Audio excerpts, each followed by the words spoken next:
everybody, this is my third episode in the series about classical mechanics. In the last episode, I gave a quiz question about the divers swimming, and you might be hungry to know what the answer was.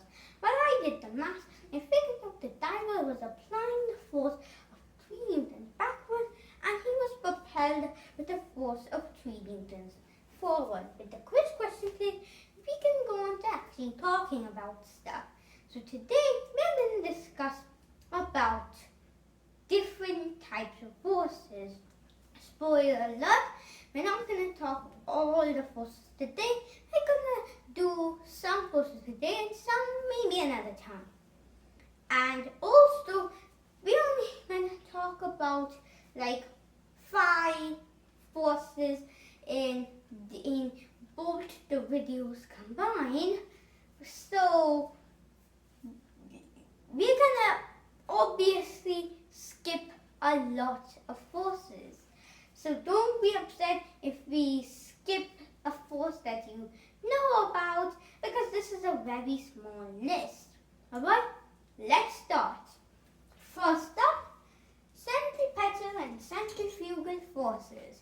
To explain this, I have this little toy which is not built for the demonstration I'm about to show you, but I'm gonna do it anyways. So as you can see, the big thing is orbiting around the small thing. But why is this happening? The reason this is happening is 2 forces. The centripetal force and the centrifugal force. Don't worry if these terms just fill your head. I'll explain.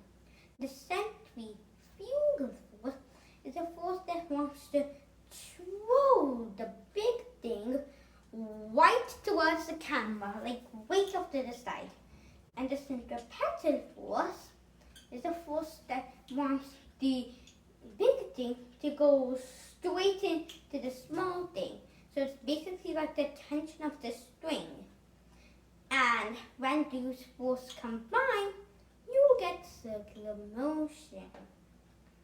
Now, you might be wondering, well, what about planets orbiting the sun? There isn't any centripetal force there. How do you explain it, Mr. Classical Mechanics? I'll show you. It's because of something called gravity. Gravity attracts every piece of matter in the universe, like this ball, to every other piece of matter in the universe, like the Earth.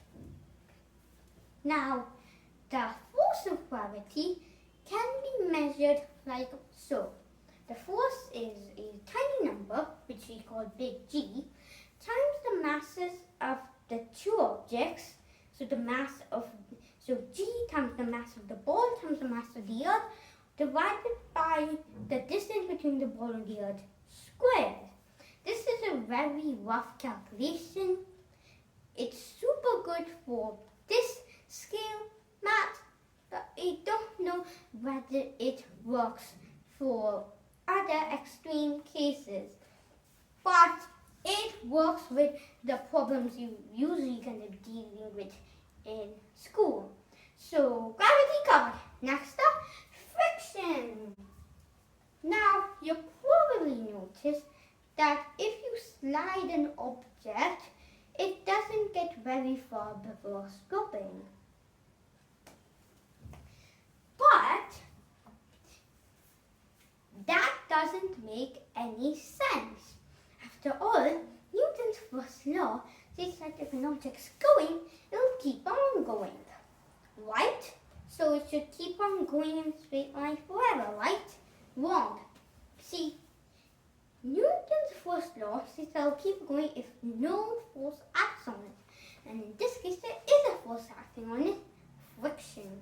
Friction is the force that opposes the direction of motion. It's the force that tries to stop objects from moving.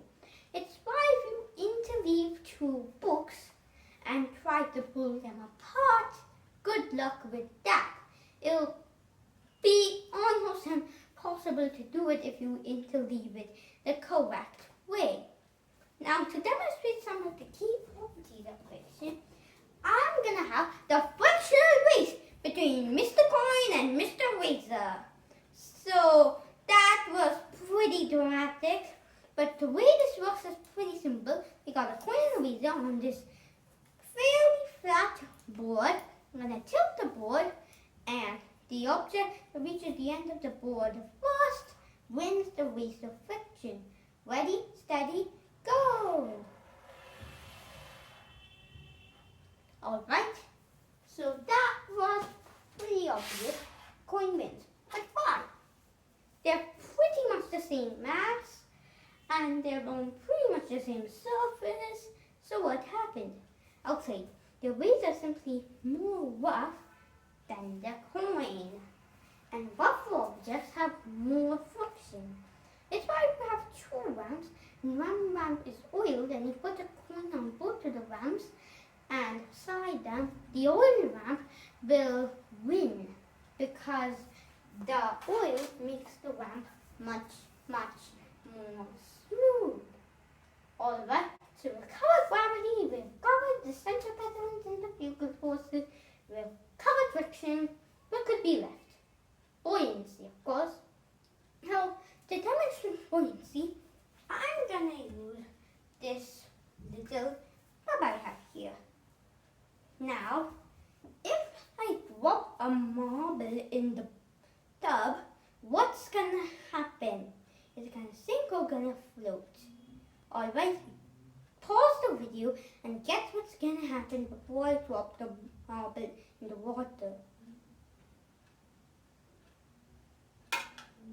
Alright, that was pretty obvious.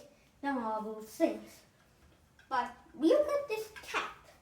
Can you make the same prediction for the cap? Will it sink like the previous one, or will it float?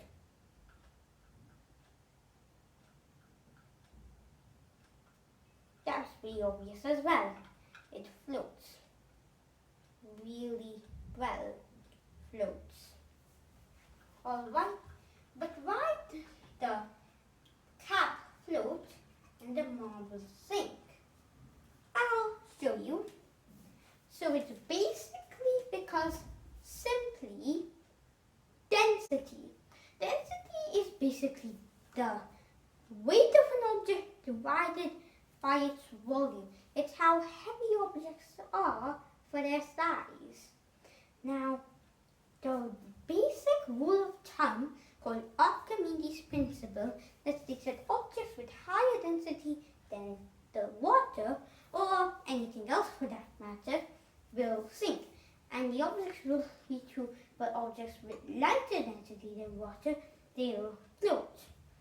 Now, you can calculate the density of any object and just calculate whether it sink or float pretty easily. Alright, so that was our discussion of the forces. Bye! Oh wait. Something's wrong. We haven't done the quiz question yet. Okay, so here's today's quiz question. Suppose I have a magic cube which is about 1 meter cube in size and, I don't know, say 900 kilograms in weight. Calculate the density of my magic cube. Also, the density of water is about 1,000 kilograms per meter cube. So, given that fact, will my magic cube sink or float in water? I'll give you the answers in the next episode of Classical Mechanics.